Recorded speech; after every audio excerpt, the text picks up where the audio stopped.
We are ready to start. Again, welcome everybody. And I want to remind every present in this meeting will be recorded. And I would like to order this meeting at 5:38. And the first order for the business that we need to approve the minute from the last meeting for the last month. So please take a minute. I think Alexis, you already sent it to everybody. And if you can take a minute to read it, if there is any change you want to change, we can discuss about it. So take your time.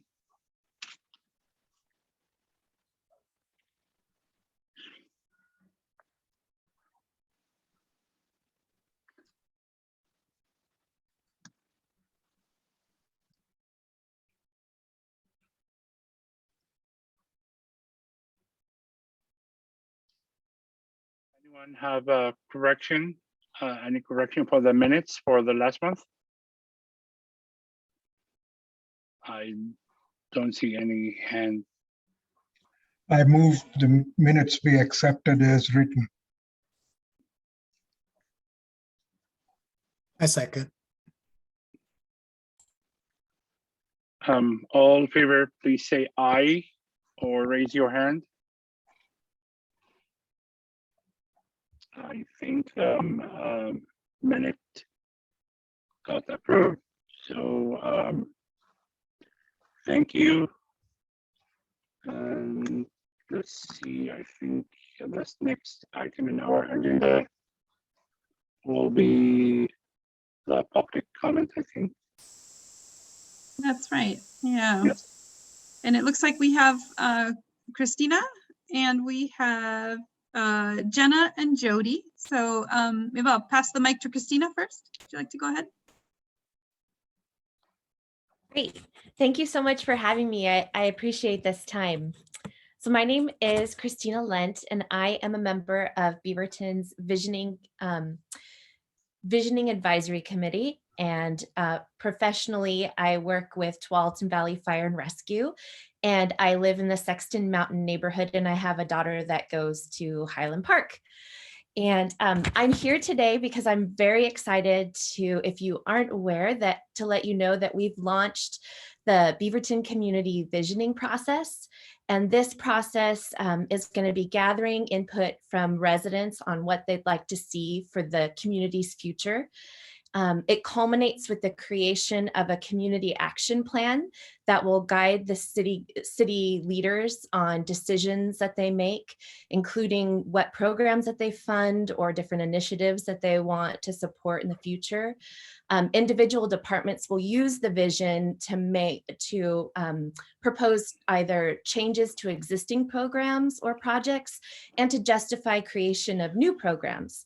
This is the third time that that there's been a community visioning process. There were plans that were presented and approved by the City Council in 2012 and 2016. And those resulted in the creation of some really cool things, including the support for the Reeser Art Center that's now in the heart of downtown, and the creation of the BG Food Cartel, the creation of the Climate Action Plan and the Affordable Housing Team, and more. Now,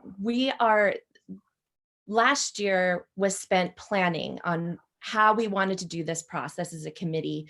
And one of the big things that was at the heart of all of us was that we really wanted to make sure that we were including diverse voices in this plan. In the past, it was all about how many numbers we could get. And we were finding that we want to make sure that we are including underrepresented populations within our community, people that maybe haven't been included in past plans, and really make sure that they see themselves within what the aspirations for our community are. Because as you know, this is a very rich, diverse community, and we just want to make sure that we can include as many voices as possible. And that especially means that we are taking a lot of actions to try to engage as many underrepresented populations and communities within Beaverton across the city that we can. And so I'm very excited to be here with you today. I know that I believe some of you have helped with the initial survey that we did. And now as we have this this bigger one that's been going out, we've got a survey that is online, and I would invite you all to participate and fill out the survey yourselves. I'd also love if within your circles of family and friends and neighbors, if you could share that survey with them. We do have it offered in 8 languages. There are the 7 others that the city has identified as languages that other people are speaking within within the community. There's a lot more than that, but they have 7 different languages identified other than English. And you may have received a postcard in the mail, and I believe it was in English and Spanish for the voters forum that's coming up. And then on the flip side, there was a QR code with a, yes, that's it. Woohoo! Thank you, Teresa. And basically people can scan that QR code. Do you have to fix that? All right. Christina, can I ask you just one quick question? Yeah. I'm so sorry. I thought that you were here for public comment, and you're actually here for the visioning presentation. Yeah. Which we actually have on the agenda a little bit later, which is okay. I think we can, this is totally my error. I misinterpreted what you were saying. Was there anybody else that was going to join you for the presentation? Or is no, it's just okay? me. Okay, then go ahead and keep going, and just my apologies to you and everybody else that this is a little bit earlier than it was going to be, but that's totally fine. We'll just adjust. Okay. So if you didn't get that postcard, you can just go to the city's website, and I did put that in the chat.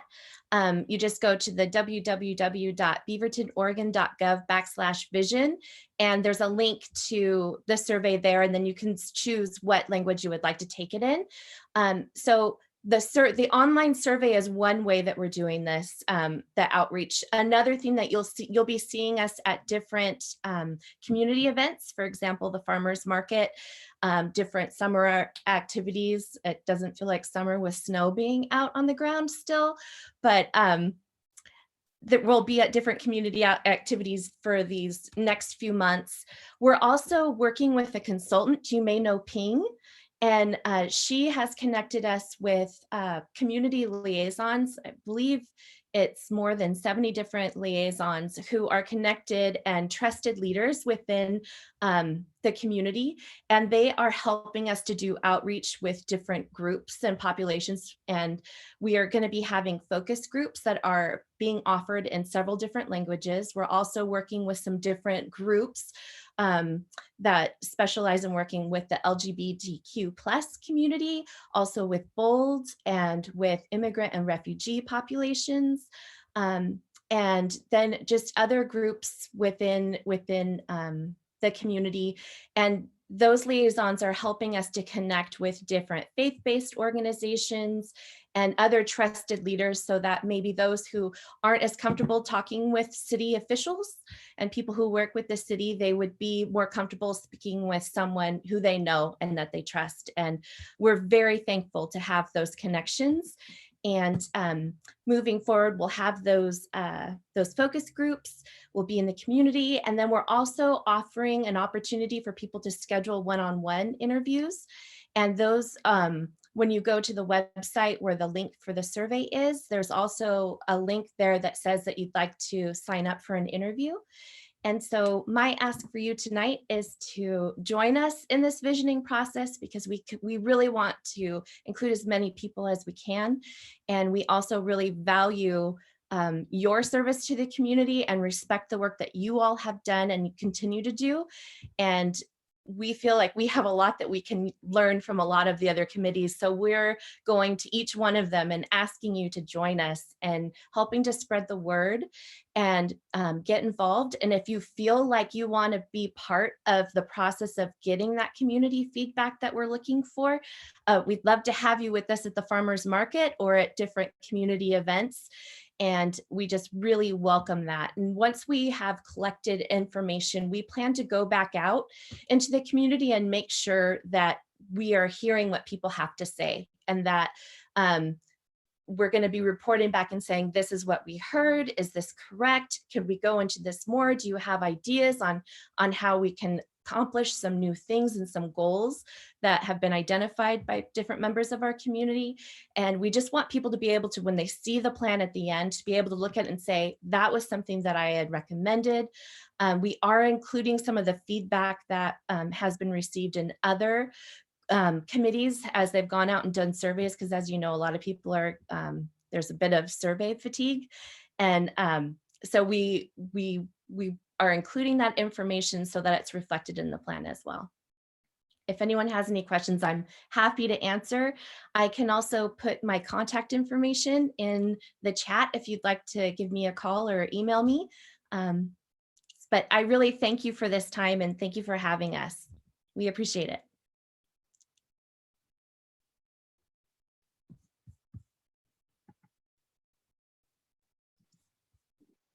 Thank you so much, Christina. Are there any questions? Or maybe... Rahman. Yeah, the Yes. survey was so clear and easy, but I have a question about the interview. It's going to be in person or via phone or Google Meet? How would this work, the interview? I believe right now they're just over the phone because that's what people are comfortable with. But Nathan Davis, who is our city staff person who's assigned to the city, the visioning process in the committee, he works for the city full time, and he can do it via Zoom. We are also open to going and meeting at the library or another public place if people are more comfortable meeting in person. I know that a lot of members of our committee have said, we're willing to do the one-on-ones, like whatever people want, we want to hear from them. So. Okay, how about if we have a focus group or some gathering? There are going to be a lot of events soon happening. Are you willing to come to this event and you personally or someone from your side to present it? Or do you want us to be like your voice and just deliver the message? Well, we'd love to partner with you. So Okay. we'd love to have someone come with us. And so that would be something that we are looking for, because we're looking for more opportunities to get into different events. So we would love to have the opportunity. So if you wanted to email me or Nathan Davis at the city, and then one of us will jump on it. I can guarantee that. Sounds great. Yeah, please just share your contact information. Thank you. Okay, I've put my email in the chat. Thank you, Christina. Alexis, do you want to move now the public comment to the time for Christina, and we do switch in the agenda? So we will have. I think so the only other person that would like to speak right now is Teresa. So I think we should probably go ahead and let her speak in case she has other engagements or something. And then maybe we should move cultural sharing or the liaison updates down a bit on the agenda. Okay. Would that be okay, Rehana, if we move cultural sharing a little bit later in the agenda? Okay, thank you. Thanks so much, Christina, as well. Thank you, Teresa. Christina. Teresa, please. Hello, good to see you all, DAB family. It's been a little bit. So for those of you who don't know, I was on the Diversity Advisory Board from 2019 to 2021, and even vice chair from 2020 to 2021 as well. So it's fantastic to come back and visit and say hello. I would like to recognize Arab American Heritage Month and Ramadan, Passover, Easter, Earth Day, whatever you're celebrating this month. And so to jump on what Christina said, so great work that's being done. Former DAB member Cynthia Moffett is also on visioning, doing fantastic work. So DAB members, we're here, there, everywhere. Just to draw your attention on the flip side of this information card, if you haven't gotten it already, Beaverton Voters Forum, you might recognize some familiar name or names on there. And so that is also why I'm here, not just to share information and say hello because I love you all, but very exciting times. I, Teresa Payne, am running for Beaverton City Council, position number 2, to fill in for Laura Mitchell's seat and sharing it with you guys. I'm running for Beaverton City Council to be a part of the change that I want to see, and that is that together we can help make the city a thriving place where everyone can live. And I firmly believe my hard work and dedication in the community and community involvement will help and makes me qualified for dealing with a lot of the eclectic issues that come up on the agenda. What makes me qualified? Well, as you know, I've been on the Diversity Advisory Board with you guys, participated in the Housing Technical Advisory Group, on the Cultural Coalition of Washington County. I've done work with Oregon Health Equity Alliance Community Action Team and distributed CARES Act funds in December of last year. I'm on Home Plate Youth Services board, and this year I'm on the budget committee, so understanding where the city gets its money and how we spend that money, including spending it on neighborhood programs and projects like the Beaverton Night Market, which is near and dear to all of us, right? So just to name a few things, and I'm so proud to have been handpicked by the person exiting position number 2, Laura Mitchell, to succeed her, and being endorsed by a bunch of other people. So just wanting to give a shout out to always come back to my DAB peeps and let you know what I'm doing. And if you want to learn more, you can go to teresapayneforbeaverton.com. That's Teresa Payne, the number 4, beaverton.com. And I've participated in a lot of the leadership programs. I know BOLD was mentioned. That for all of those people who are watching the Diversity Advisory Board meeting now and in the future on YouTube, that if you are participating through Adelante Mujeres, the Washington County Civic Leaders Program, or if you're a BOLD graduate, that I'm more than happy to mentor you, partner with you, and give you hope that if I can do it, anyone can do it. And I certainly want to inspire people throughout the city of Beaverton to chase their dreams, because why not? You all have unique perspectives and voices, and if not you, then who? And to follow your dreams. So I certainly have learned a whole heck of a lot doing this, and it's very exciting. I would like to encourage you all to tune in to the Patricia Resource Center for the Arts, the forum on April 28th. If you can't make it in person, that's okay. It is going to be televised, and the information is on the little cards that came in. And you will also see some stuff coming in your mail for the Washington County and City of Beaverton voters pamphlets. So I don't want to take up any more time than I already have. I'm going to stick around until about 6:45, and then I have to leave because I have another meeting to attend. So continue on. If anyone has a question, I'm more than happy to answer it. Otherwise, I'm just a fly on the wall. Hello, Badaje, I see your heart back. Thank you, Teresa, and thank you to remind me about like what we recognize this month. Honestly, it's my bad. I forget to mention that in the beginning of the meeting when we open it. So again, April is Arabic American Heritage Month, and it's Ramadan for who practice Islam, and it's Passover and Eastern and Earth Day. So thank you, Teresa, to remind us that. And again, it's my bad. I forget to mention that when we open the meeting. So I think now we will go to the next agenda item. Do we have any other public comment? Okay, so let's go to the next agenda item. I think it's liaison and report. So I think we will start with, I think she's here or not, like Allison? No, Councilor Tivnon unfortunately could not be here today. She sends her greetings and regrets. She's at another retreat for a different engagement, so she couldn't be here tonight. So we'll go ahead and pass it to I think Kingsbury, Matt Kingsbury, Lieutenant. So it's yours.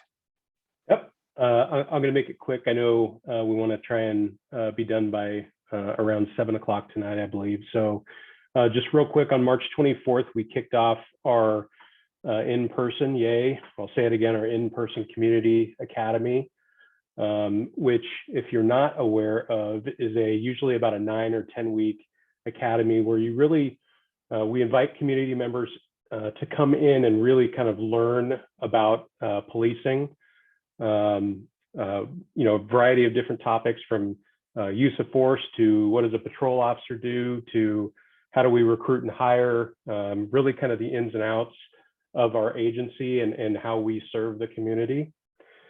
The reason I bring that up is this fall, we're excited to announce that we are going to have a community academy for all, not just English speakers. We're going to have a community academy where we should, barring any unforeseen technical issues, be able to have it in virtually any language. So if you're a primary Arabic speaker, we will have an Arabic a method to deliver that information to you in that language, and so on for Spanish, Korean, a variety of different other languages. So we are very excited for that. That should kick off in September. What I am going to do is, and that's primarily what I came to share tonight. I am going to put the web address in the chat for the link to go directly to apply for the community academy. We do limit the amount of participants just to make sure that we have the ability to engage with everyone. So usually about 20, I think, is kind of our benchmark, what we're looking for. And we do have 8 right now, and I believe of those 8, one is a Arabic speaker and one is a Spanish speaker. So we're excited to open that up to more members of our community and really kind of allow them to see what our agency is all about as well. So that's what I came to share. Thank you so much, Matt. I have a question. So that's like, you will have it like regularly, like it's a circle every, like, example, 8 weeks, or we will have a new opening, or like just once a year, or how that works? We should be able to do this every time now. So our goal is to have 2 academies a year, 2 9 or 10 week academies. So we should be able to open it up to all languages every time. And then, oh, sorry, I was just gonna say, yeah. It looks like Raman. Yes, yes. Has a question, please, Raman. Yes, I wanted to know, when is the PD opening up ride along? We are taking, we are allowing ride-alongs right now. We generally don't open it up 100% to the public. There has to be some nexus to wanting to do the ride-along, like a DAB member. It would be appropriate that I could arrange a ride-along for you, but generally we try and limit it to reserve officers, police cadets, any police applicants, especially applicants in background phase, and then certain community members, like I said, like a DAB member or an HRAC member. Okay, so in order for me to make arrangements, should I call you, or? You can call me, you can email me, however you want to get in contact with me. Fantastic, I thank you. Yep. Anything else? Any other question or comment for Lieutenant Matt? Then I think next liaison introduction. I think, Alexis, you have some of information for us. I do. Yes, thank you.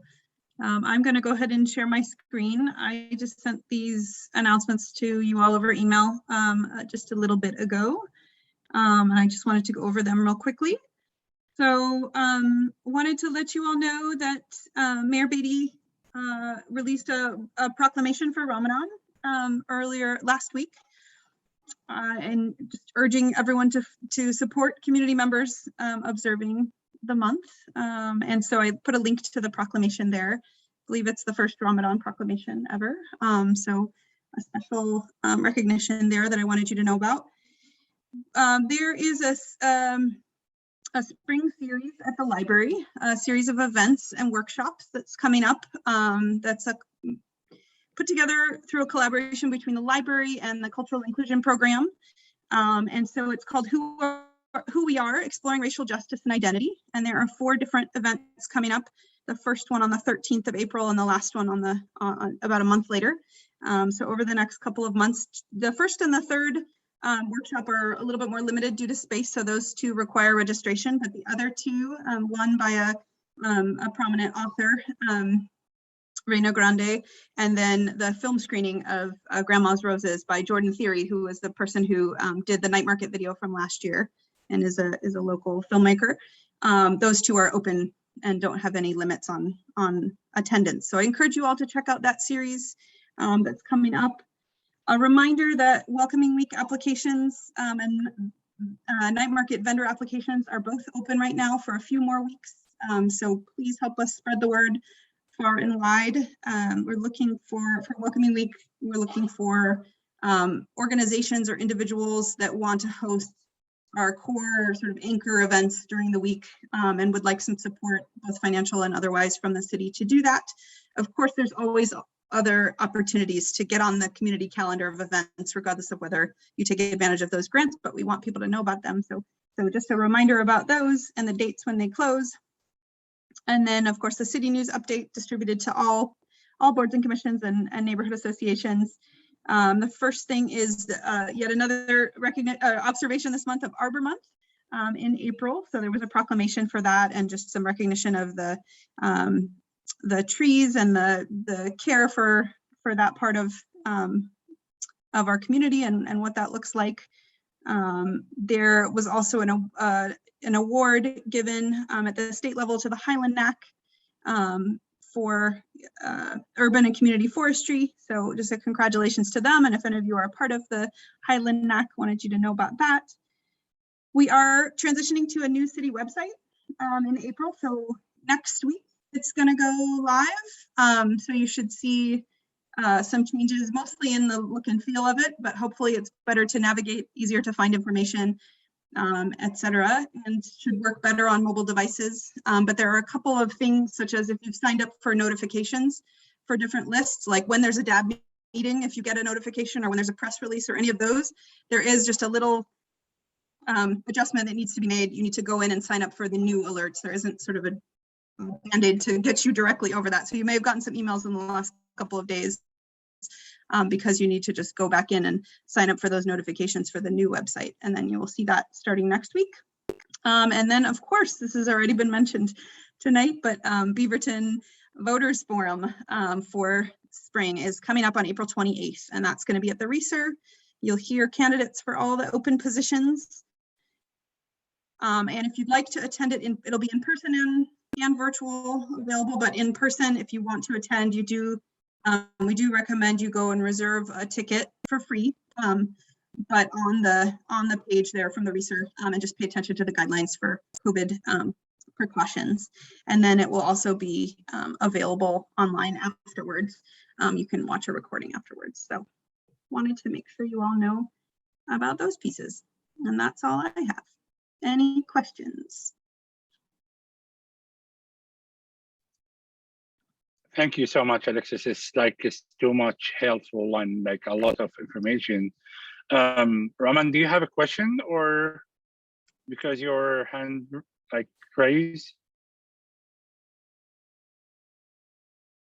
Okay. So I think next item in our agenda will be maybe the culture sharing, or yes. I think that sounds great. Yeah. Yes.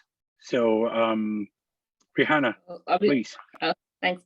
Are we going straight to cultural sharing, or are we doing upcoming recruitments first? I wasn't sure. Oh, actually, I'm seeing Patricia join us right now. Okay, can I do thought it. that she's not Let me here, get her on so- screen. Yeah, we didn't Okay. see her quite yet, so we're just adjusting. Awesome. But there she is. Then we will go with upcoming recruitments with Patricia Anderson. She's a human resource director in City of Beaverton. So welcome, Patricia. Thank you, Ahmed. Hi, everyone. Of course, it's nice to be here and seeing you again. Any opportunity I get to visit, it's a great one for me. So thank you for having me here today. And thanks to Alexis for always trying to accommodate me on your tight agenda. Oh, you're not seeing my video. I can see my video. So let me see if I can start back.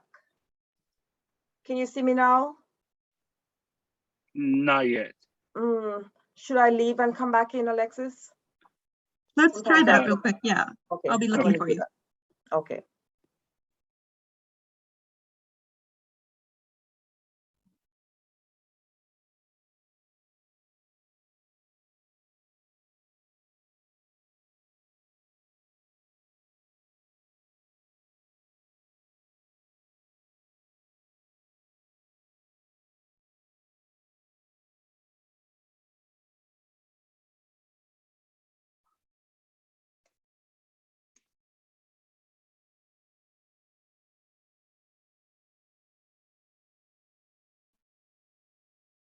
So Alexis, what if we will go with the culture sharing and we can give time for oh, she's here. Okay. Let's hope now it works. Can you see me at all? No. I can see myself. I don't know what. Oh. This has been happening recently in a couple meetings I've been in. So I'm sorry, we can't see you, Patricia. I don't know how you are on time. We could go on to another item and we could come back if you want to try updates or something. But also if time works better for you to go now without video, that's okay too. Or she can, like, if you want, like, to try another device, maybe phone or like tablet, any other tablet. Yes. So if what time would you like me to rejoin? I could try joining you from my iPad. Maybe within 15 minutes. What do you Okay. think, Alexis? Sure. Yes, within 15 minutes, Patricia. That's Okay. will be So 6:25. Yeah, 6:25. Okay. I'll rejoin at 6:25. Oh, okay, awesome. Good luck. Thank you. Sorry about that. No, that's totally fine.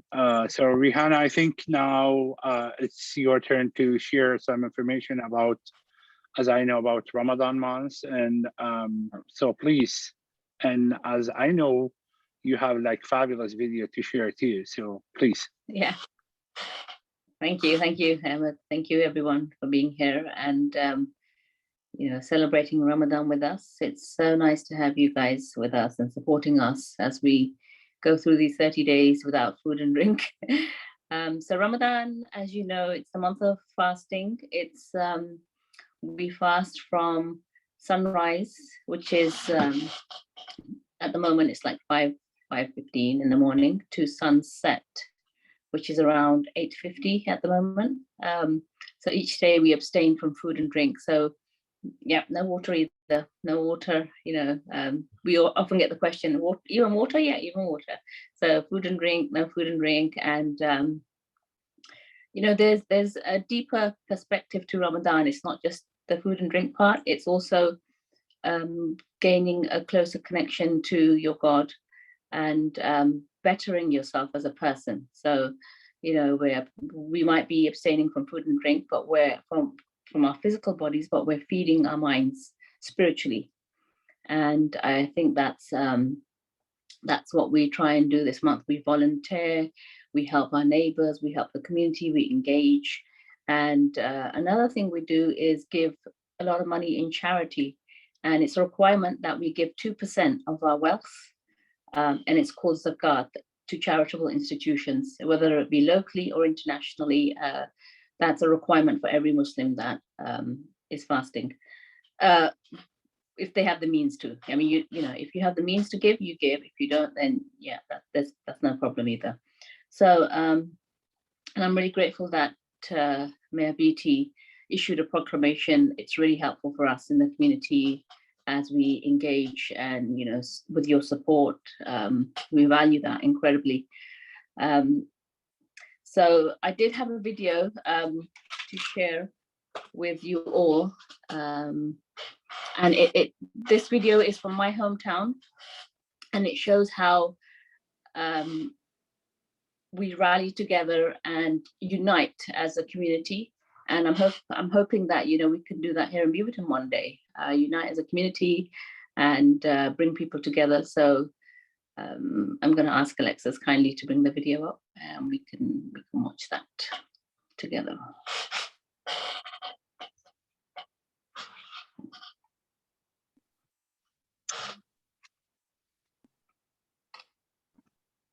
Just make sure I have the sound settings. There we go.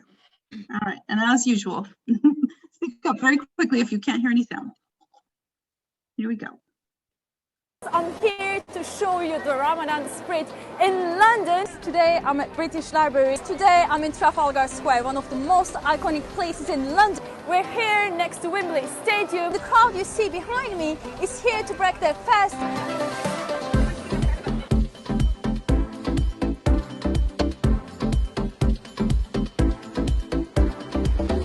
We come from Paris. We're here to share iftar. We don't have this in France, so to us it's a great moment. So my first iftar experience here was amazing. I was able to kind of be with different types of cultures. I'm normally a Christian.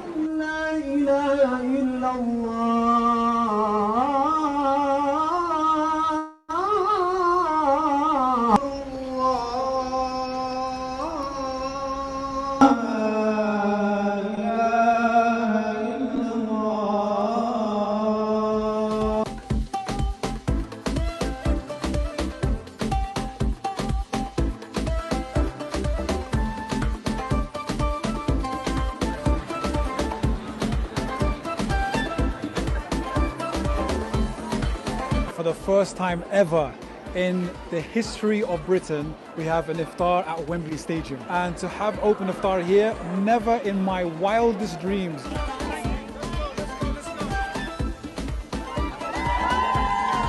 There are some people who whip up hate, trying to find differences between us. One of the wonderful things about the Ramadan Tent project is it helps bust those myths about the faith of Islam.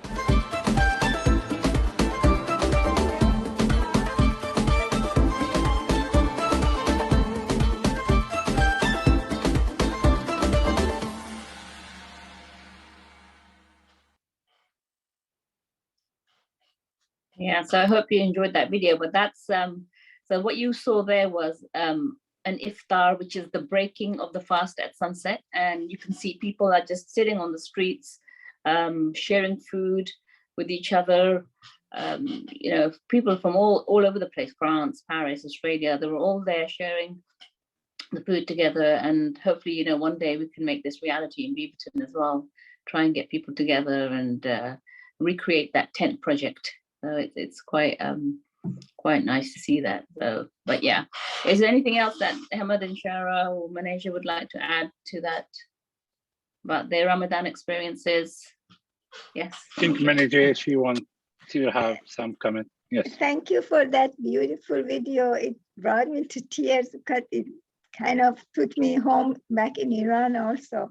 And we had in our Islamic Center in Beaverton, a few years ago, we had the tent project with the church and the synagogue close to us. And I think Alexis knows about it, that it was really great program that we all gathered one time in the Islamic Center, one time in our neighboring church, and one time in the synagogue. We had speakers, and it was amazing that it was so beautiful that everybody getting together and kind of showing the unity of kind of all the believers. Well, I mean, believers in the different religions, doesn't matter, Muslims or Judaism or Christianity and other people as well. Everybody was welcome to those great gatherings. And it's really a moment when you break your fast. It's just so spiritually, you feel you are going to like flying to heavens. And as Rehana said, it's not just not eating or drinking. We have to watch our, this is something that we always have to have, but in this month, especially we focus on watching our tongues, watching our actions, and kind of we have to practice in so many areas and inviting more people to our hearts. Hopefully praying for peace, peace in the world. Thank you. Thanks, Manijay, for that. It's emotional. I Anybody think else? Olga, she have Olga, yeah. question or hi, it's very emotional video. I've been invited to iftars here in the Muslim Education Trust of Shrewsbury, and it was organized for our Afghanistan clients from IRCO and other agencies. So I brought my clients there, but I was kind of afraid to join. Even they invited us they said, hey, come, and I didn't know because I didn't dress up properly. I was in my jeans and I disturbed the clients. So I probably next year I'll be brave enough to join. So you never know the culture, like maybe you even the saying you can come, but you never know what should you do. So now I'm just listening to you. I mean, oh yeah, I should stay.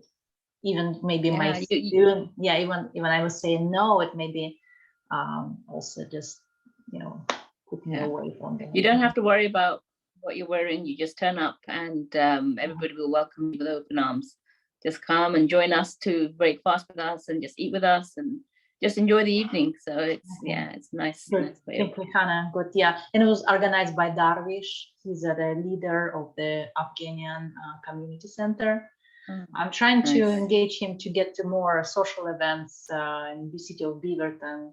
So he's very active among Afghanian community, helping my clients and other clients who just came. So Rihanna, do you know him, right? Right. Who? Darwish. No, I don't think I know him. So yeah, and again, this was the original thoughts to accumulate newcomers to the life of Beaverton. So organizing some kind of events. I only can participate as a caseworker, not organizer, but something we can also see how we can welcome those people. Just come and they stay in homes. Lots of families back in Afghanistan, and they alone in a hotel during the special time.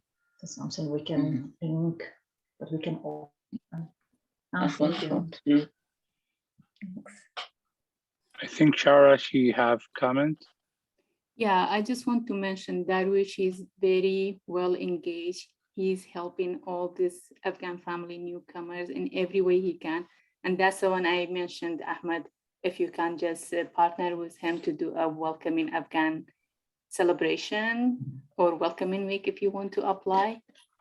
Yeah, like if anybody has his contact, please, if you can share with me, I will be more than happy to do that. Yeah, I will. Any other comment or question? I think other member. I want to add something, and I think we have maybe 3 minutes, maybe less, to Patricia, if she can join us. Ramadan is not just like spiritual trip, it's a discipline like trip. So that's what make you how you can control yourself. Maybe not just for eating or drinking, maybe even with anger management, because culturally and religiously, when you be fasting, you need to be more wise and control yourself. And you know, like there's like a lot of benefit for fasting. Maybe I can mention too, like it's not just spiritual trip to make you feel how poor people they feel when they don't have food, when they cannot drink like good water to drink. And there is like now many research or health reason behind fasting. Like it's some doctor, they describe it as in rebooting your system, and it's a time for some organics inside your body to get rest, like your liver, your stomach, the fat in your blood will be low, because that will make you feel maybe more lighter. So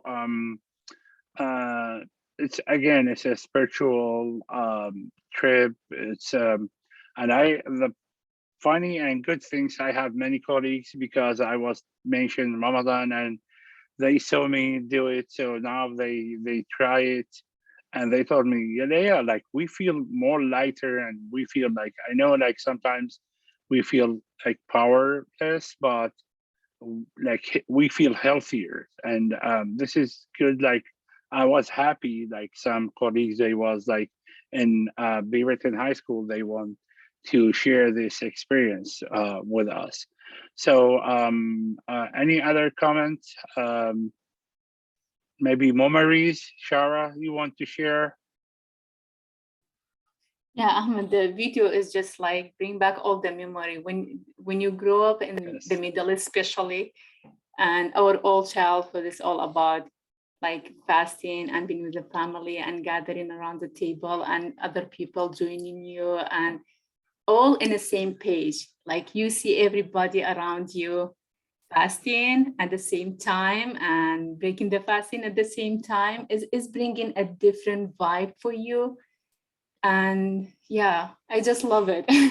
As Manija mentioned, it's so emotional, but here you're not gonna find that. Like for every celebration that we had back home or any occasion like that, you're not gonna feel the same because you don't have much people or community from back home here to gather or do the same. And especially this past 2 years because of COVID, it's been just nothing happening, but hopefully from now on, and we can work on it to make it. Honestly, I was lucky. Yeah, like honestly, I was lucky. Yesterday we had like that, and we have more than like around 50 people. We share iftar together. Like I think 8 families. We did it. Like even we have like maybe 6 table, and everybody brings their chairs with them, and we have like a huge iftar yesterday. So I think Patricia, she's joining us now. And I think she still has problem with maybe the video. Oh, you can't see me still. Yeah, yeah, we couldn't. I don't know. That is so frustrating to me. I'm going into video settings to see. Maybe you need to enable the camera. I don't know. That's what I have done.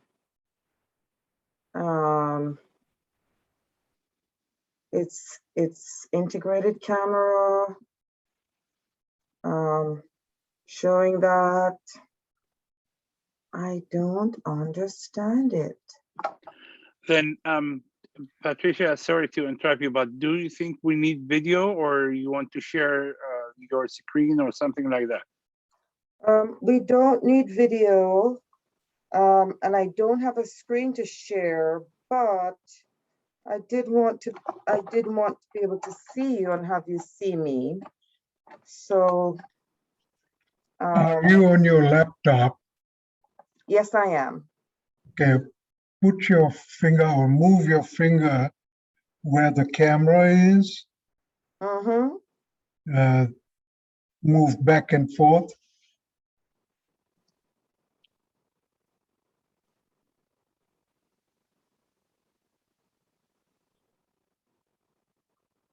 That's what I'm doing. So Patricia, then for time-wise, because we have like, I think more than 4 members, they want to finish Yes. earlier because they practice Islam and they are fasting, so they need to go to prepare the food. So I think let's start, and maybe you can invite us, all of us, for coffee, and we can see you face to face. That would be wonderful. Yes. That would be great. So I apologize for this. And of course, I'm Patricia Anderson Wieck, and I am here to just share with you a little bit about what's happening in terms of our recruitments for senior positions. We've had a couple of retirements in the city. Our deputy chief and our chief of police, they're both retiring. One leaves at the end of this week, and the chief of police leaves in May, early May. We also have our finance director retiring in June, and we have our public works director who is moving back to California. His wife got a job, well, same job, they moved her back to California, and so she needs to be there. So he's leaving, but we have a little flexibility around that. So as usual, we want the Diversity Advisory Board to be involved in helping us with the profiles and for interviews. We have already done the profile for the Public Works Director. I used information that I received from you the last time and had some general questions that I got answered from other groups. But as we're moving in to Finance Director and Police Chief, I just want to let you know, in the interest of time, I'm going to be coming back to you for Police Chief, because we're going to move that recruitment later towards the end of the year. We're going to do some interim work and then do that later. So we'll have more time to talk about that. But I wanted to find out from you, as we're moving through looking at the Public Works Director, Finance Director, what are some of the key qualities and characteristics that you'd be looking for in these positions? These are senior level positions who are tasked with quite a bit of heavy lift in the city. And our work is always outward facing. So I just wanted to get some information from you as to what it is that you'd be looking for in these senior level positions. We'll of course invite you to be represented on whether it's a panel or a board or group interviews. We don't know what those are going to look like, but we will have representation by you and by HRAC. As you know, HR considers the Diversity Advisory Board, and we considered HRAC to be partners with us in the work, because you really help us broaden our eyes and ears as we're doing this work, and we appreciate you. So do you have any words of wisdom for me in terms of what are some of the things we should be looking for? Let's start with the Public Works Director. And I'm trying to get on my iPad, see if you can see me. Do you see me coming in, Alexis? Yes, I just sent you an invitation for a panelist. Okay.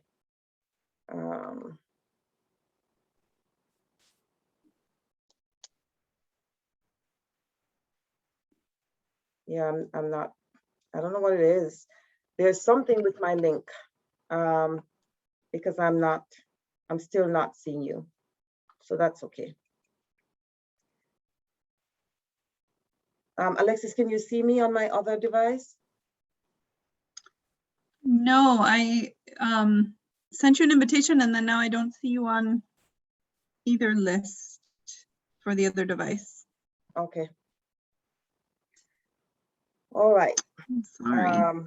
Oh, there you are again. We'll keep trying. Oh, Zoom is sometimes not our friend. Okay, I think I should be here now. Tell me if you can see me. Yes, yay. Well, I'm going to leave the other one.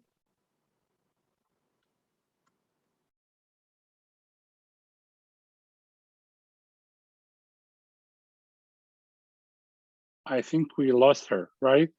From both? I think so. I bet she'll be back in just a second, but yes. Okay. Oh, there she is again on the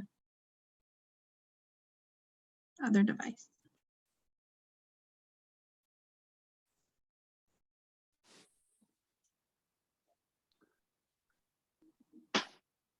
Are we here? We can see you and hear you. Oh, only for a second. No.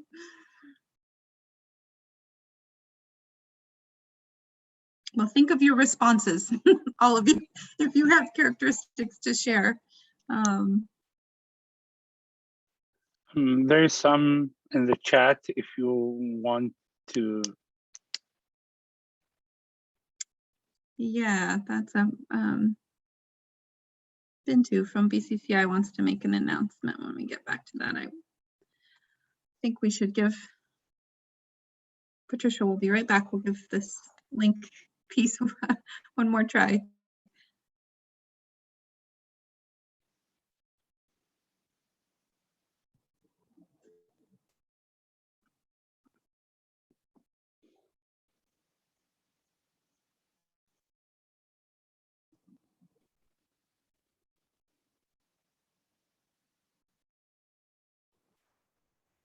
I apologize. My time is short and I'm supposing you can't see me.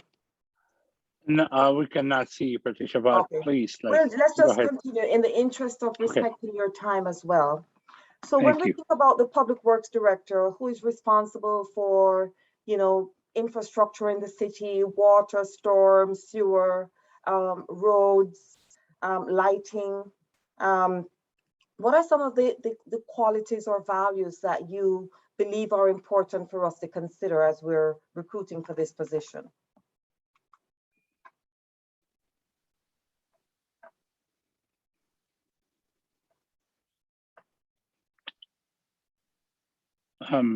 Maybe I will start to open this conversation. Honestly, as a resident in this city, I'm looking for someone who has like a modern vision about how the cities should be, to keep up to date our like plan and how we extend as a city, the road capacity, light, electric, all those things. So within modern models, this is my imagination for the new person. Like we need someone with experience and modern vision and ability to be open-minded for and accept other communities and include that in any design or any rebuild, any names for the city, like for the streets or something like that. Okay. Anybody else?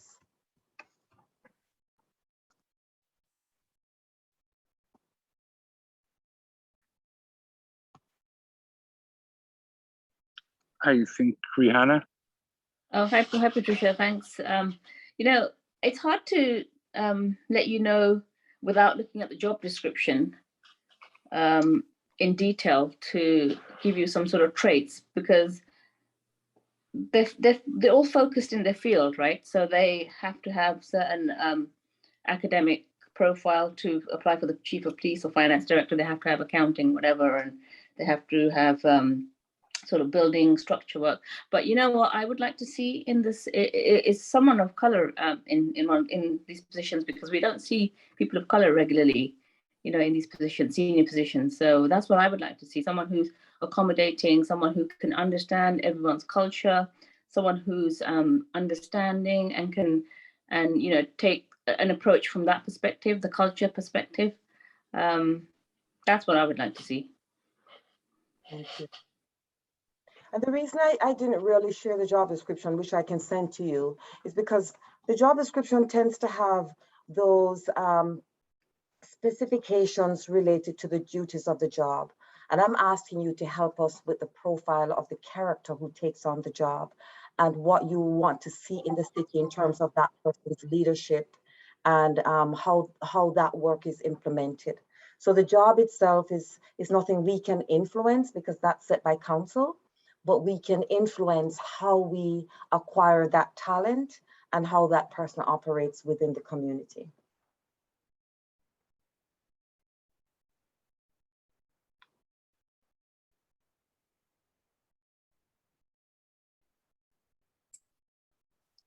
Any other comment or like thoughts we can share with Patricia? Yeah, so with that said, Patricia, I would imagine this director would be working with lots of different groups of people and different teams at the same time. So I think it's really important for them to understand how to work with diverse groups and diverse teams and what that means in terms of communication, goal setting, leadership, management, all that stuff. And I think it's important for a director to solve problems in real time, but also have a long-term vision of where their team or where that department's going.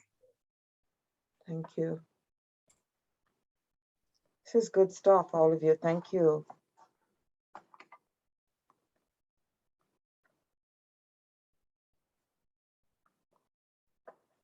We are trying to bring people of color into the community. I can tell you that Alexis does work with us every year and challenges our statistics there. And so as a recruiting body in HR, that's one of the things that we're looking at, where we recruit, what we look like in the city in terms of city employment, and how we reflect that in terms of the city of Beaverton demographics. So this is important for me to hear that this is important for you as it is important for us. So we're really doing our best to spread our wings to see if we can get people who reflect our community.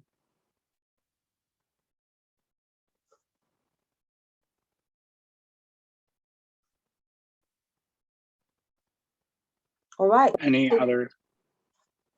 Finance director. All right, I'm getting something from Teresa. Thank you. I'm going to grab that from the chat.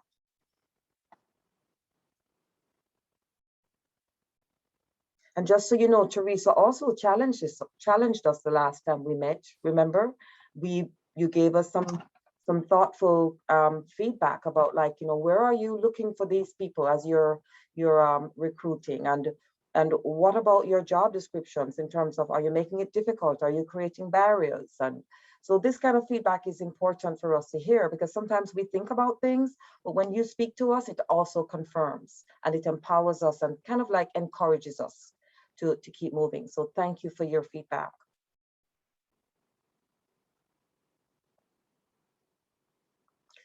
Finance director, I know we have to go soon. The finance director, I'm going to also rely on the budget committee to give me some feedback on the finance director, because this person is more inward facing, but also has to have a perspective of the city and the city makeup and city programs. This person supervises people who do procurement, who actually guide our principals in terms of how we select firms and how we offer contracts to make sure that we are having equity in what we do in terms of the firms that we're attracting, women-owned, minority-owned firms, promoting the city, choosing firms that are in the city. So the finance director is also important to our furthering diversity, equity, and inclusion within the city of Beaverton.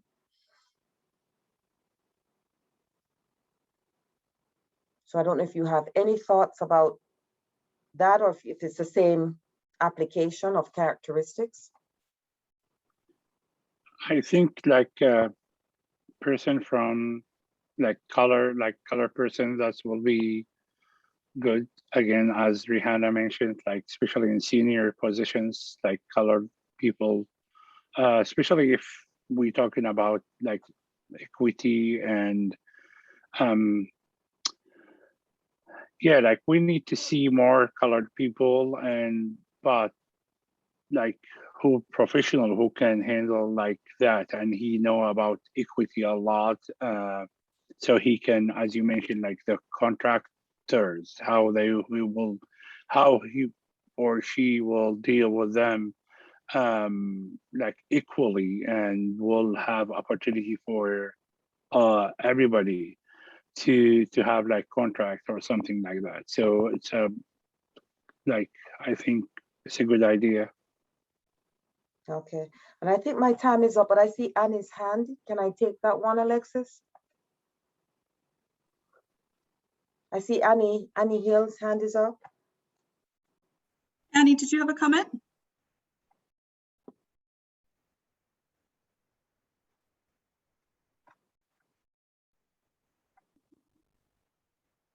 All right, so what I have so far is that we need somebody with a vision about the community, ability to be open-minded, to accept other communities, to be able to understand how the city is designed, and to design the city to reflect the community. Someone of color, someone who is accommodating, a person who understands how to work with lots of groups and teams, and I'm going to use diverse there. Understanding how to work with diverse groups, a person who has a long-term vision of the department and where the department is going, a person who is trustworthy, kind, personable, a good listener, a person of color in leadership who understands equity and diversity, and a professional who is committed to advancing equity. So I received all of that from you. Is there anything I missed? Raman, I think do you have any comment or question? Okay, I would like to be involved with the selection of chief of police. One of the things that I see is there needs to be a cultural change. And as such, I had suggested this to previous mayor that we need to bring in somebody from outside, and the culture needs to change for the Beaverton Police Department. And in the interest of time, thank you, Raman. That's very useful. And I have to let you know that I also heard that from another group. So you're not alone. It seems like the city's crying for that type of cultural perspective. I will be visiting with you later on. Since we have made the decision between when I spoke with Alexis and today, we are going to push back the police chief recruitment and have that later on. So I'm going to ask Alexis to, bring me back to you sometime early in the fall, and we can have a real conversation. I can share with you the job description as well ahead of time, and we can have a good conversation when we're not so pressed for time. Because the police chief is even going to be higher profile. I think it's the highest of all of our recruitments in terms of the residents of our city and the impact on the community and other surrounding communities. So we're going to be asking you to really participate with us and partner with us to build this profile. Thank you. And I'm willing to meet with you one-on-one if that needs to be, because I'm very, very concerned about the situation with PD. Okay. And somebody said, I think it was Ahmed who said that we're going to have to meet over coffee or something, and I'm going to take you up on that. Alexis will pay. She has money in her budget. Okay. Okay, awesome. Thank you, Right. Patricia, and thank you so thank much. you. And I'm sorry you so couldn't welcome. see me. No, we saw you maybe for 10 seconds, and even I like your hair, so thank you. All right, well, good to see you all, and we'll be in touch. I so Thank you so appreciate much. and love you and really appreciate your partnership. Thank you so much. I really appreciate it.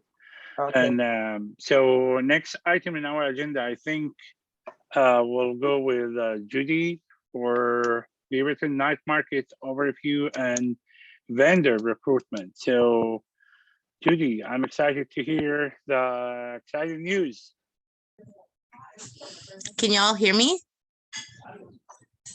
Excellent.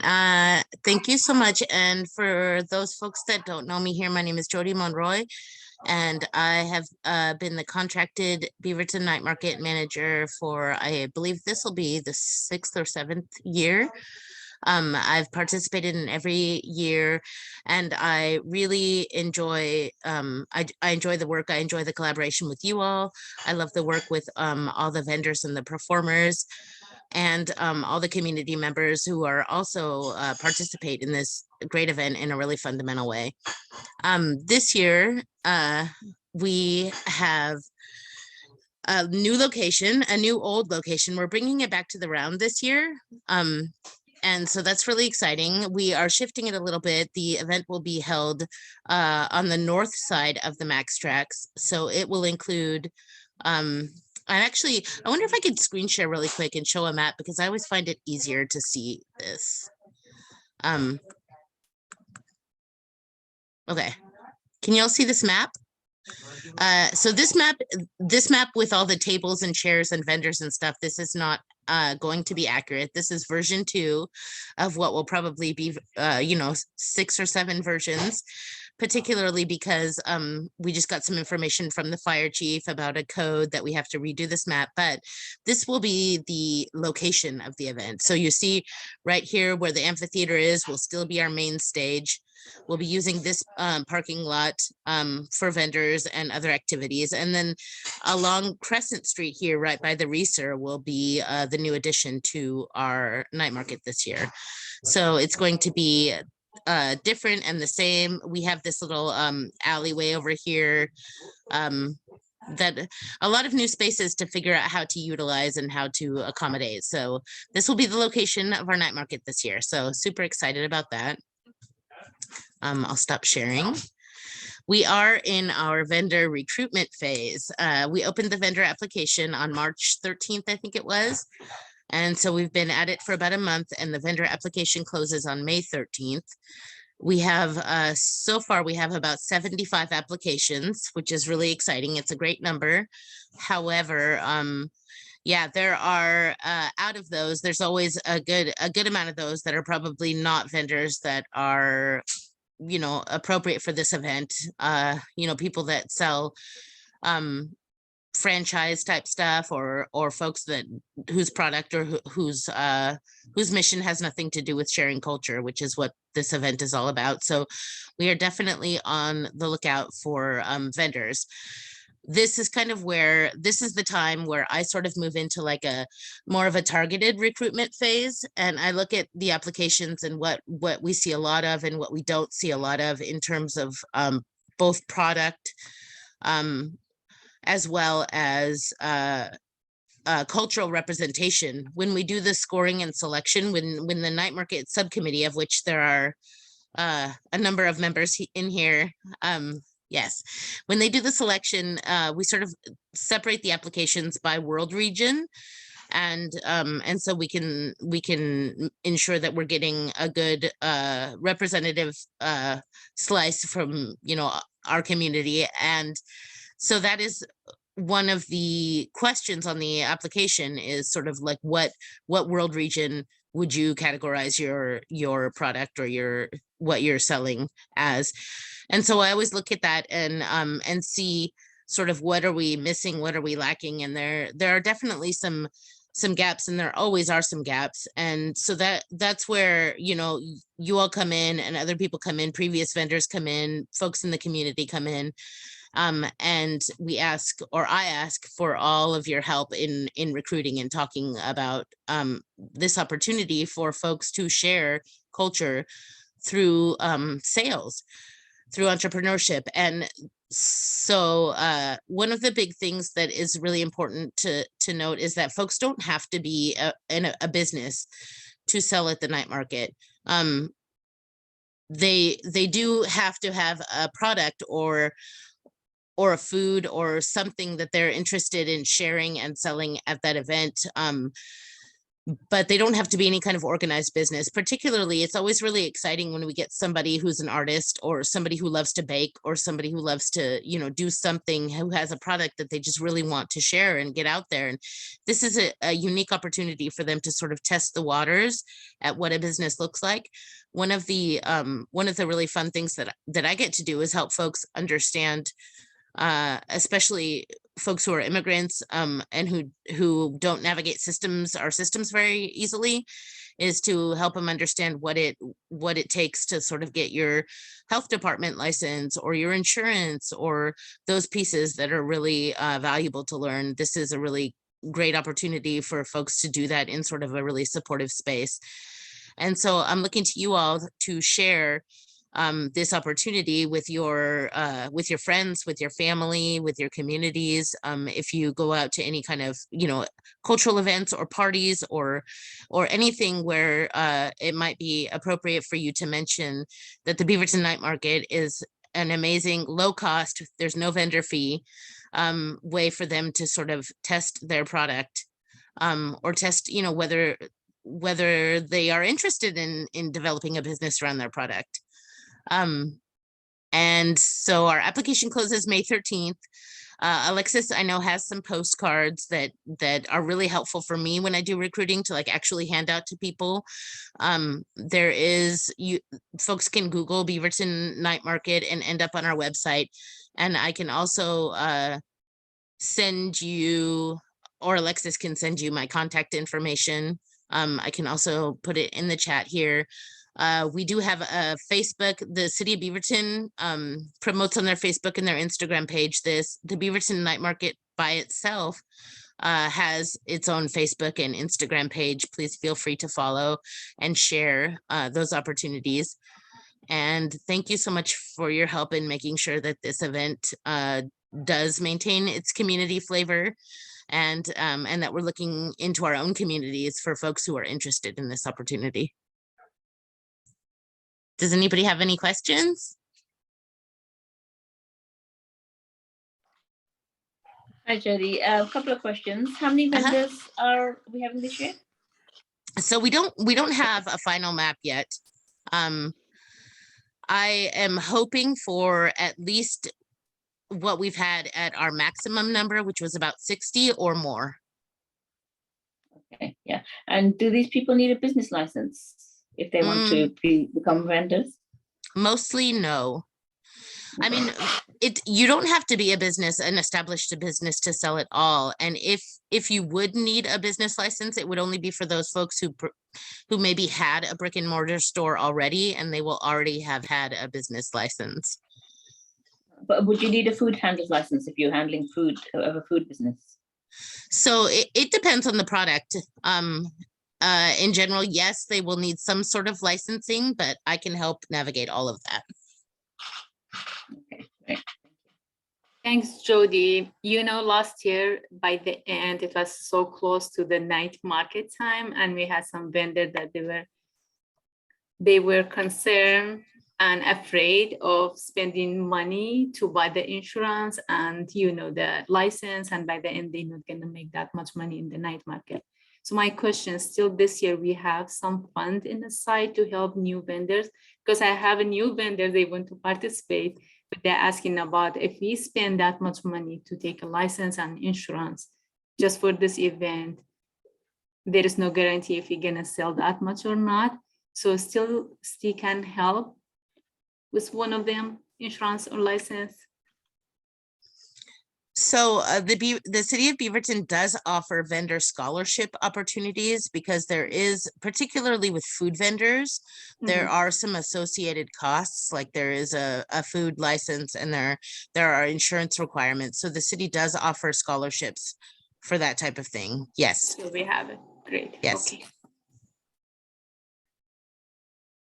Jody, besides the regional question that you referenced, and the ability to share culture and food or a product or something like that, what are some other considerations that you look when you're reviewing applications?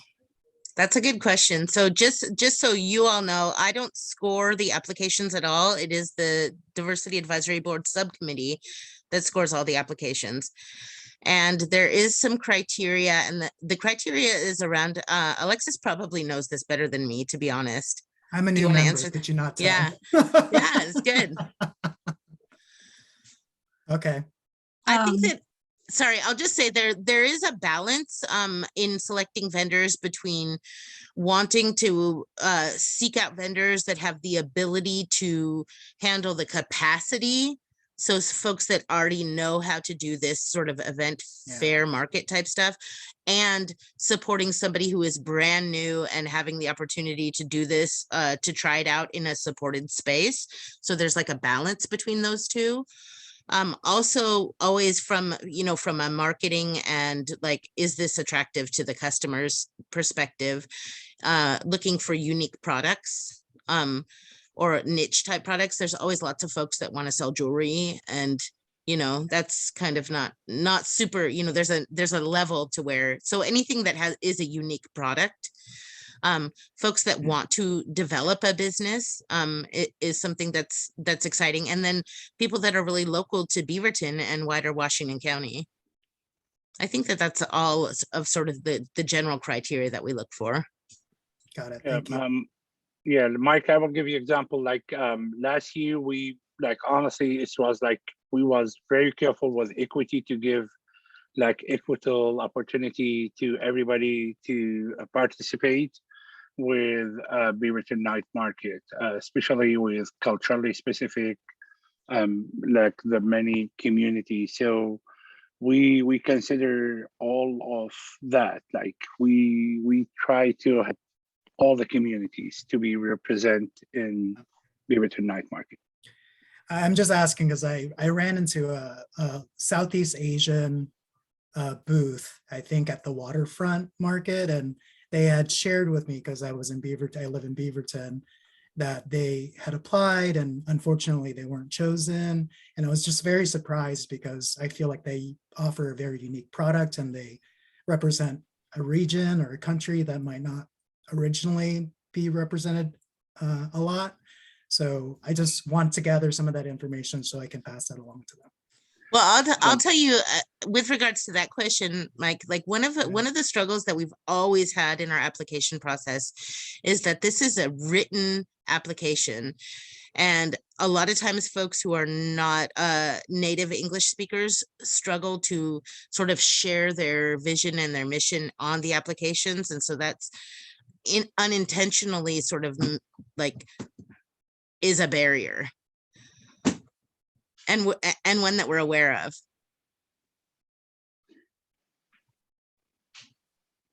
Yeah, if we will not have like enough information about the product or about the business, how we can select, like, so it's maybe in the future we can have, they can attach video to explain about their business. We don't know, like maybe it's an option, will be an option in the future. I don't know. So any other question for Judy, or any other note or any comment? Maybe And I know every time after each meeting, the subcommittee will come back to the DAB and share where you are right now. So if you see like you have a lack of representing different community, please let us know. We know people around and we can recommend some people to apply. Still we have time. I was specifically going to ask Rehana because I know she attends the what is it, the MET Bazaar that's coming up. Yeah. If she wouldn't mind sharing. I will. That's coming up on the 26th of April. So yeah, I have a list of vendors, but I can ask them to apply as well. Is there any particular area that you're lacking, that's not applying, that you would like to see at the market? Because then I can approach those people directly. I don't think that there's any particular area. I mean, the only sort of Middle Eastern food vendor that we've had apply so far is Karam, which he is an amazing community partner to the city. It would be nice to have a little bit more selection. Okay, I will work on that too, and we will have events for the Arabic community on May 7th. So first, I want to invite everybody in this committee to attend, and I will share the invitation with Alexis, and maybe she can share it with everybody, because we will not have a meeting till after the event, and it will be like, it's like an Arabic bazaar, and it's specific for Arabic community, but it's open for anybody will attend. And usually I will speak with those vendors too.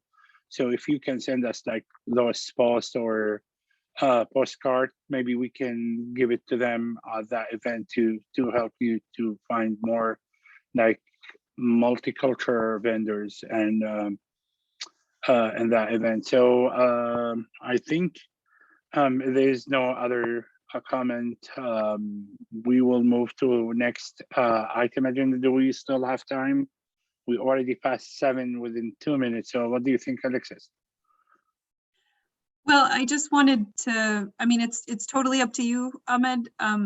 I think it'd be important at some point for you as a leadership team to make the comment that you'd like, but we can do it next time or we can do it now, whatever you'd like. I think another 5 minutes will not, if you want to start like within 5 minutes, because next item agenda is a board member announcement. We will want to share with you some, like we had some concern from some members about holidays for which holidays that will involve with, like, or which especially on our Facebook page. We have Facebook page for DAP if you want to go to like it, please, and we will have some holidays we need to celebrate, especially if it's international or national holidays, or like example any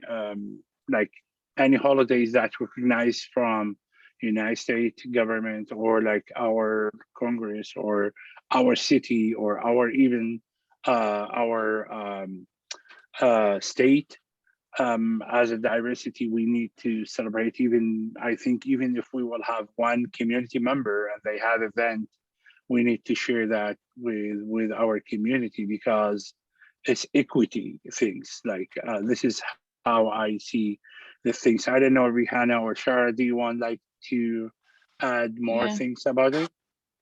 I can expand on that a little bit. So as a recorder for the meetings and a part of the leadership team, I'm also tasked with the responsibility of managing the Facebook page.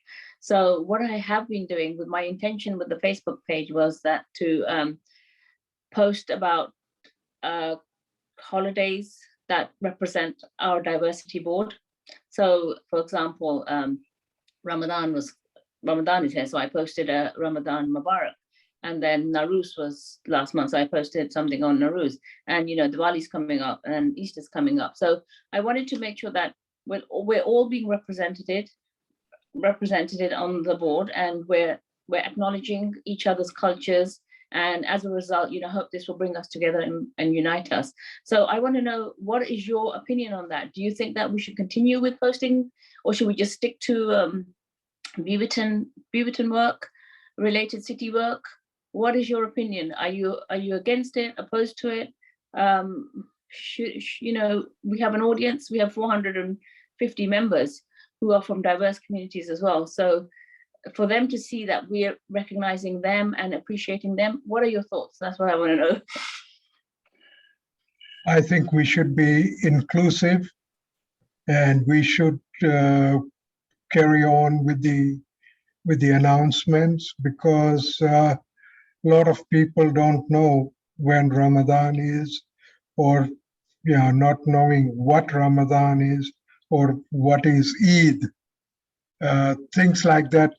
That's a good vehicle to educate people and to get them involved. Thank you. Thanks, Raman. And if there's any event that I may miss, please do come back to me and let me know so I can. Yes, Amrit. I think. We got it. Oh, thank you, Amit. Yeah, and if you know like any other holidays, like we're not aware about it, please let us know so we can add it. Because honestly, personally, I look at the calendar, has all those things we couldn't find. Like especially like some of those holidays is like culturally specific, so it's like hidden in some calendars. I look at to any calendar, even I go with United Nations, calendar is not everything there, like it's just the days that international days. So if you know any other holidays culturally specific, please share it with us so we can add it. And if you can like send us maybe 5 or 3 sentence describe that holiday, so if we will post it, if it has picture, please send it a picture too, so we can, even when we post it on Facebook, we will have that description, because we want to hear from you about that event, not just about, we can just Google it and take some information from Google, because we don't know if that information is correct or not, it's fit or not, or it's not updated. So please, let's make that happen, and let's share our holidays, and to keep hear from the community, and keep some community, even with minority, to make them feel, yes, we are here, we can hear you, and we are here to support you. I think this is, like Raman says, like it's a good opportunity to educate our community about other culture, about our like other holidays. That will be like awesome. Any other comment before we before we close the meeting, or we call the meeting for end? I think Rihanna. The one last thing. So do we have any objection to that? I just want to show a hand. Is there any objection? Okay, great. So everyone's in favor that we should continue with posting on Facebook page? Okay, great. I think yes. We'll continue to do that. That's yes, and with description, with pictures, so people, they will have, like, let's educate our community about it, Rihanna. Okay. And I think you did a great job with Nowruz and Ramadan when you post that. So keep continuing. And Mike, thank you. And Mike, I've just seen that you've put something in the chat about Thai community. Songran 4/13 to 15. So that'd be great. I believe the Lao and Thai communities celebrate their New Year's on the solar calendar, and it falls between those dates. So I think. See, I didn't know that. Yeah. Yeah, Lao New Year is the 14th through the 16th, and the Thai community celebrates something similar, but they call it Songkran, and that's between the 13th and 15th this year. That'd be interesting to post, because I bet you a lot of people don't know about that, and that's something I've just educated myself on that. Us Southeast Asians get lumped all together. And yeah, please, and remind us before the event so we can post it on Facebook, because we want that message to reach to the to that community too. So I think the last item in our agenda, and we keep her here for a long time, Bintu from BCCI. Thank you to be patient. No, thank you for having me. I love it. I'm so glad that I joined, because I volunteered for the night market back in 2019, and I absolutely love it. I was 7 months pregnant when I volunteered. It was amazing, like literally. So I'm so glad I joined and I could hear all about the planning. Thanks to this committee for doing it. I really appreciate the DAB community. I'm really grateful. So anyway, my name is Bintu. I am the chair for the Beaverton for the BCCI. So it's Beaverton Committee for Community Involvement, in case you haven't heard of BCCI. And we are the ones who put together the Voters Forum. Have you all heard of the Voters Forum? Great, yes. So we have the Voters Forum, and this year we're gonna have it live. With COVID behind us, well, I know we're still kind of in the pandemic, but things are getting better. So on the Thursday, April 28th, we're gonna have it at 6:30 at the Patricia Research Center for the Arts. And we have invited a city council candidate for each of the 4 races, as well as a Beaverton School District, to talk about the bond measure.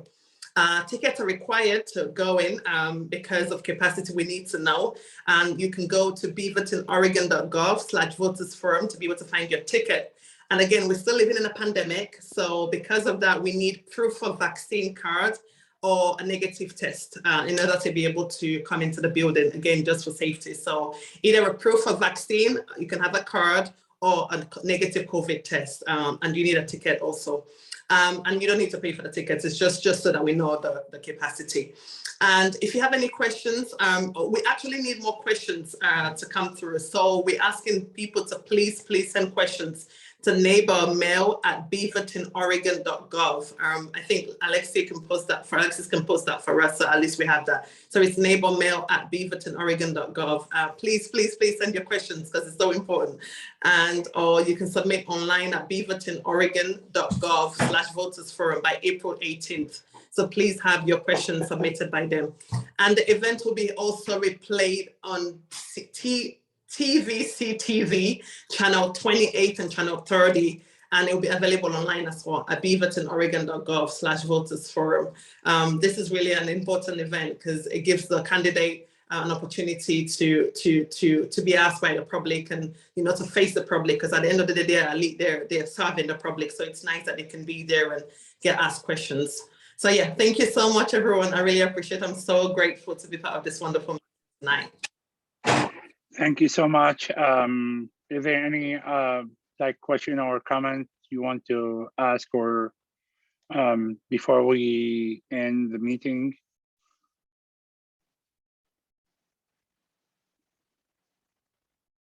Okay, then I think we finished our agenda for today. Thank you for your patience and thank you for staying with us extra 13 minutes. And I think this meeting now officially ended. Thank you, everyone, and see you next time. Thank you, everyone. Thank you, and happy